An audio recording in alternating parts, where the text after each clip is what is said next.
Okay, so mayong udto. Kumusta na ang tanan? Kamubuan na ba? Pagkahuman sa eleksyon. Move on na ta ha. Di na ta magunahuna pa ato, may stress ta na.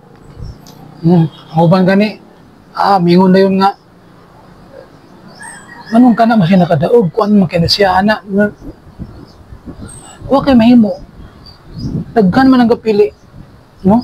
Daghan magkapili, oh. Naputay kipili. Tapos sila kipili. Oh. Di pili ang duha mo daog. Isara mo gina. Di pili ang tanan mo daog. Naram mo gina isa. No? Oh. Kitang tanan, adun na tayo gitaw kung kagawasan sa pagpili. Iya matag kaningkuan. Iya matag mga prinsipyo, no? So, ang upang makamingon na yun nga, ano ka na mas nakadaog? Kuan makina siya, anak. Uy, hindi na maginana.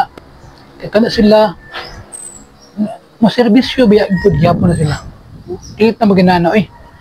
Ang upang, dagkang mga istorya sa social media, anak. Move on na lang yun. Kaya ma-stress doon ka, anak. Ayun na ito na ang niagi na. Ang ito na naon, ang umaabot. No? Ang umaabot sa itong kagalingon. Atong tatak kinabuhi ba? Dili man ang politiko ang atong basiyanan sa itong kinabuhi. Ang atong makagalingon sa atong mga nahimo, atubangan sa Ginoo. Mo man na, hindi man na ingon inana nga, sa politiko lang tayo pamintig, magsandig-sandig.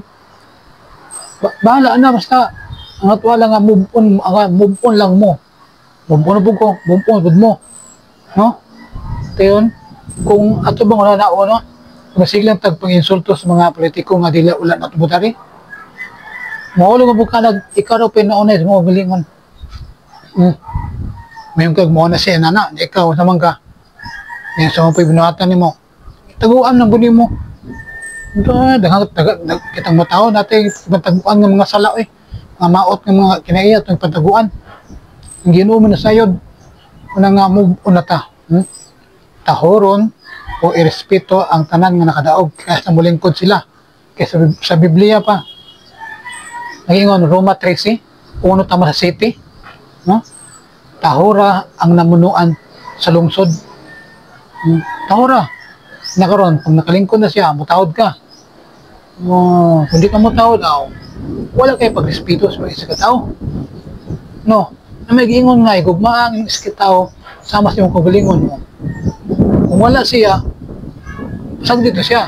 Sa ikaw ba'y manikamot na mo respeto sa iyong isa katao, sama ba sa iyong kagalingon, paghigog ba sa iyong kagalingon? No, masawa na ko sa Roma ko na, nga kialang tahuron ang mga namunuan na, Biblikal gini, dili gini mga tubo-tubo. Sa kaingom sa kuha nga, sa Biblia, muna yung pong kuha yung kay ka, dili ako lang, share lang ako ba? Ang pulong sa Ginoo ako lang, ipaambit lang nga, kaya lang mo respeto tas mga namunuan sa lungsod, no? Dili lang po kay sa mga, sa public lang, sa politiko. Asa po sa simbahan po, respeto po tayo mga namunuan dara sa simbahan. Mga kaparian, kanang mga nagserbisyo sa simbahan, mga po na, parehar mas na nagserbisyo. Asawa na ko Roma 3 siya. Ngayon diyo. Nara Tresyo, Rohot. Okay, sana ko Tahura ang namunuan. Nara kinahanglan ang tanan magtahod sa mga punuan sa lungsod. Kay walay pamunuan nga dili tinugutan sa Dios. Ang mga kagamhanan karon tinukod sa Dios. Busa ang nagsupak sa kagamahanan, nagsupak sa gitukod sa Dios. Ug ang magbuhat niini silutan gayud. Kay ang mga punuan dili angay kahadlukan ni atong nagbuhat sa maayo, kundi sa nagbuhat sa dautan. Buhata ang maayo aron dili ka mahadlok sa kagamhanan ug daygon ka hinuon. Kay ang namunuan mga sulugon sa Dios ug nag-alagad alang sa inyong kaayuhan apan kung magbuhat kamong dautan angay kamong mahadlok kanila kay silutan kayod kamo nila. Mga sulugoon sila sa Diyos ug sila'y magpahamtang sa kasuko sa Diyos ni atong nagbuhat sa dautan. Tungod niini tahoran ninyo ang mga punuan, dili lamang aron paglikay sa kasuko sa Diyos, kundi tungod sa konsensya. Klaro kayo, no? Di ba? Pagtahod na lang, no? Muna nga ang atwala ni move on, hindi na magbuhay mga maot ng istorya, no? Hindi na magbuhay anak, buhay o mga istorya, mga maot na. Ang ato lang ba nga maningkamot pud ta nga makahimo pud tag mga maayo, maningkamot pud ta nga makatabang pud ta sa uban, no?